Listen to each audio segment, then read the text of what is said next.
برادران اسلام، جو آیات کریمہ میں نے آپ کے سامنے تلاوت کی ہے، اللہ رب العزت ارشاد فرماتے ہیں کہ در حقیقت اہل ایمان وہ ہیں کہ جب ان کے سامنے اللہ کا ذکر کیا جاتا ہے تو ان کے دل کانپ جاتے ہیں، اور جب ان کو اللہ کے احکام بتائے جاتے ہیں تو ان پر عمل کر کے ان کے ایمان میں اور اضافہ ہو جاتا ہے، اور ان کا اعتماد اور ان کی توکل اپنے رب پر بڑھ جاتا ہے۔ وہ لوگ ہوتے ہیں جو نماز قائم کرتے ہیں اور جو رزق ہم نے ان کو عطا کیا ہے اس میں سے خرچ کرتے ہیں۔ حقیقی مومن وہی ہے ان کے لیے کہ ان کے رب کے پاس مقام و درجات ہیں، مغفرت ہے لذتوں پر اور پاکیزہ رزق ہے۔ صدق اللہ مولانا۔ یہ رمضان المبارک کا مہینہ اختتام پر ہے اور یہ ایسا بابرکت مہینہ ہے کہ اس میں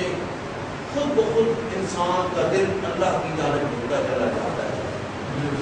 ذرا سی بھی ایمان کی چیزوں کو ہوگا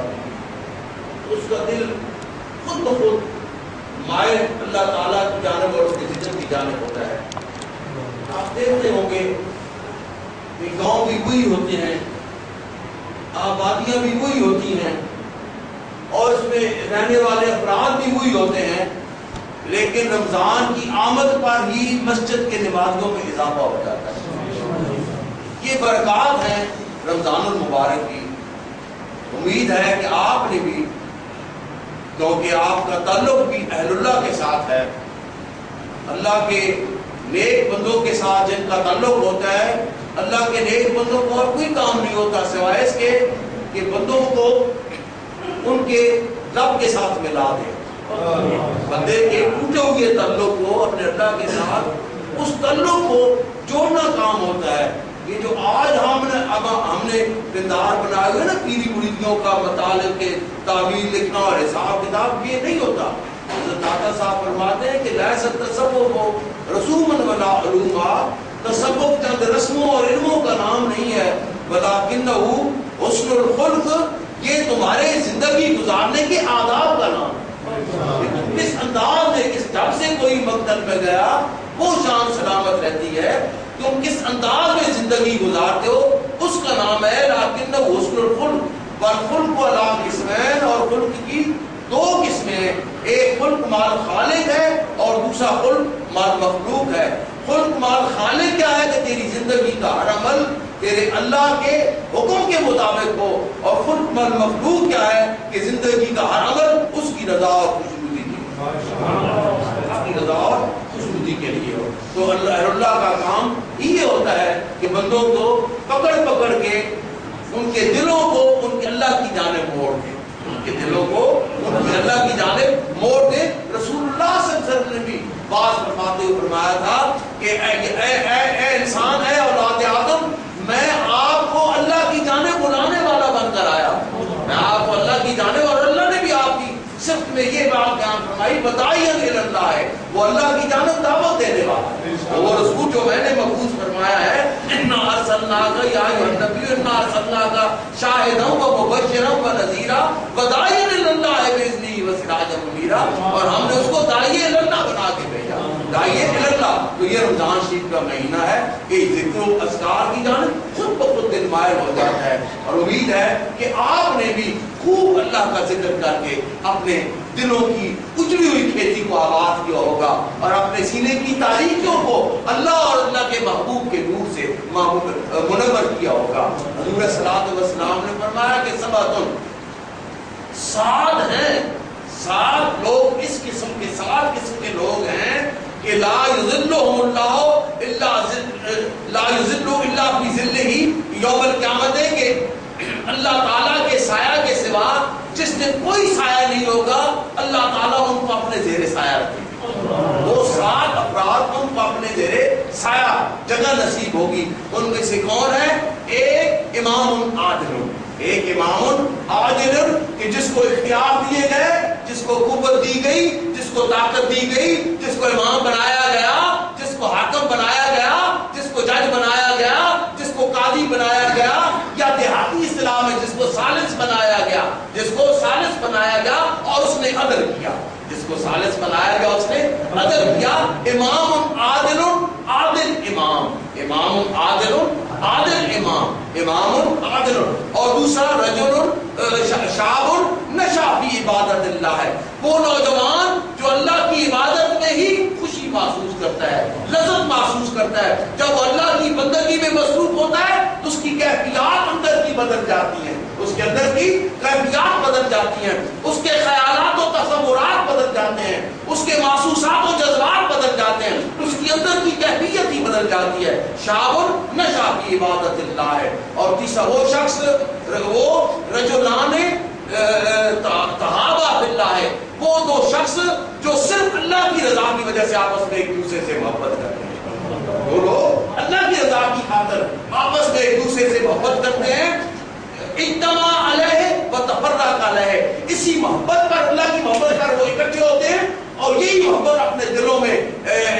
اپنے سینے کے سمندر کو اسی محبت سے بھرتے ہوئے اس محبت سے جدا ہو جاتے ہیں، الگ ہوتے ہیں. تب بھی وہ اللہ سے محبت، اللہ کی وجہ سے آپس میں محبت کرنے والے ہوتے ہیں. ملتے ہیں تب بھی وہ اللہ کی رضا کی وجہ سے آپس میں ملتے ہیں. جیسے ہماری محبت ہے آپس میں، یہ بات اللہ کی رضا کے لیے. ہم ہیں اللہ کے بندے یا نہیں یہ اللہ جانتا ہے، یہ ہمارا اندر کا معاملہ ہے اللہ کا اور بندے کا. لیکن آپ کے گمان میں، آپ کے نزدیک جو لوگ ہمارے جیسے ہیں وہ اللہ کے بندے ہیں، تو آپ کا تعلق ہمارے ساتھ اللہ کی وجہ سے ہوتا ہے، آپ کا تعلق ہمارے ساتھ اللہ کی وجہ سے ہوتا ہے. اور حضور صلی اللہ علیہ وسلم نے فرمایا من ابغض من احب للہ وابغض للہ واعطى للہ ومنع للہ فقد استكمل الایمان، کہ جس نے کسی سے محبت کی اللہ کی رضا کی خاطر، کسی سے نفرت کی، بغض رکھا اللہ کی رضا کی خاطر، کسی کو کچھ دیا اللہ کی رضا کی خاطر، کسی سے کچھ روکا اللہ کی رضا کی خاطر، فقد استكمل الایمان، اس نے اپنے ایمان کو مکمل کر لیا،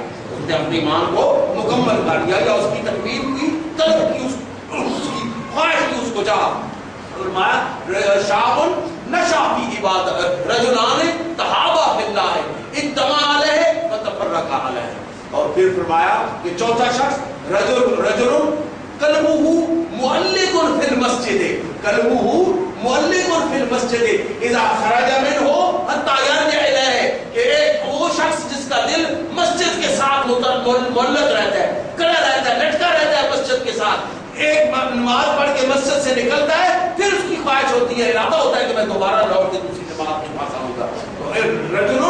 قلبہ معلق فی المسجد. اور چوتھا جو 5واں جو ہے وہ بہت بہترین فرمایا کہ رجل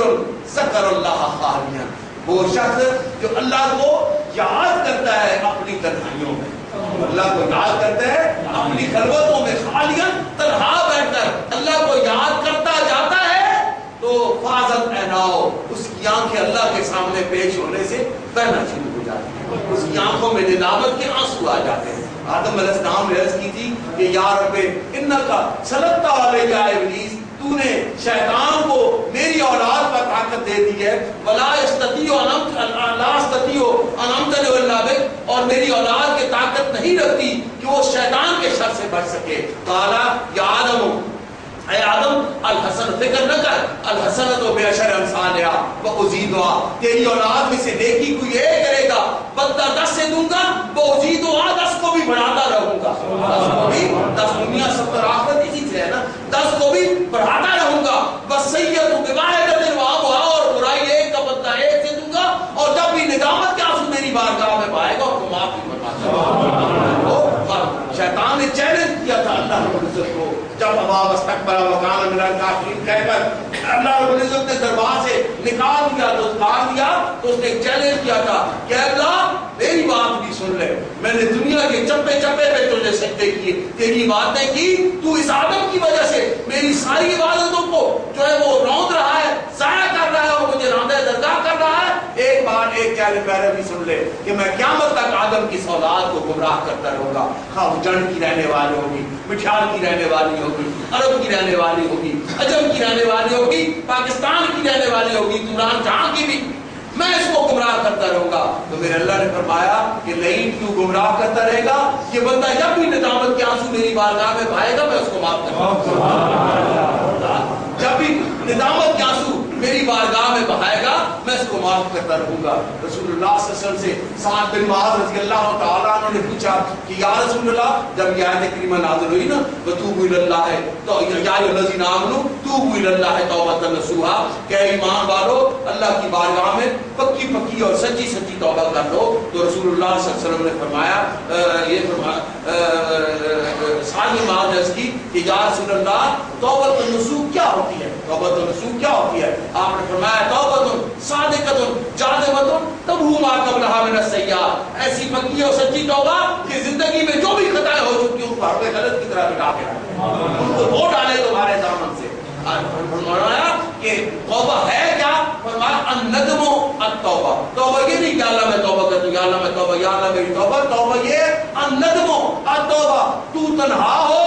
تو ہو اور تیرا اللہ، تنہا ہو تو ہو اور تیرا اللہ ہو اور تو اپنے گناہوں پر ندامت کا اظہار کر رہا ہو، یہ تیری سچی توبہ ہے، یہ تیری سچی توبہ ہے۔ تو فرمایا نہیں جب بھی یہ ندامت کے آنسو میری بارگاہ میں بہائے گا میں اس کو معاف کرتا رہوں گا، میں اس کو معاف کرتا رہوں گا۔ فرمایا رجل ذکر اللہ خالیاً، جو تنہائیوں میں اپنے اللہ کو یاد کرے